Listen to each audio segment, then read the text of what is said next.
Decision 2024, and while Florida Governor Ron DeSantis continues to campaign in Tennessee this weekend, headlining their Republican Party fundraiser tonight, former President Donald Trump returned home for a speech this evening. Mr. Trump, one of the featured speakers tonight at the Turning Point Action Conference in West Palm Beach. The former president spoke after an introductory video that highlighted last year's FBI search warrant that executed at Mar-a-Lago that led to the president's indictment on mishandling classified documents. He spoke at length about a number of topics, including one agency he'd like to disband.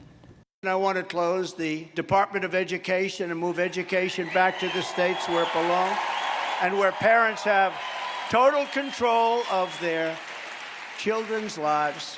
Mr. Trump also talked about restoring energy independence. Turning Point's a political youth movement hosting not just Republican presidential candidates this weekend, but also other conservative politicians and media figures.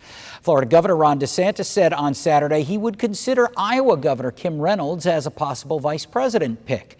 DeSantis quick to praise Reynolds throughout his two-day Iowa swing, drawing frequent comparisons between her leadership in Iowa and his tenure in Florida. The governor attended Operation Top Gun, a salute to troops fundraiser, Top None, which was hosted by Congressman Zach Nunn. The military has been indulging in things like social experimentation, political ideology, a woke agenda, which is taking your eye off the mission and focusing on things that are simply not the core function of the military.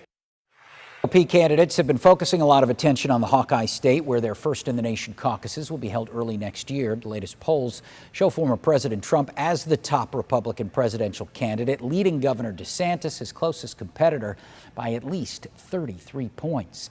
President Joe Biden beating his rivals when it comes to fundraising for the 2024 election. His campaign says he raised $72 million in the first quarter since launching his re-election bid. That's for his own candidacy and the Democratic Party in general.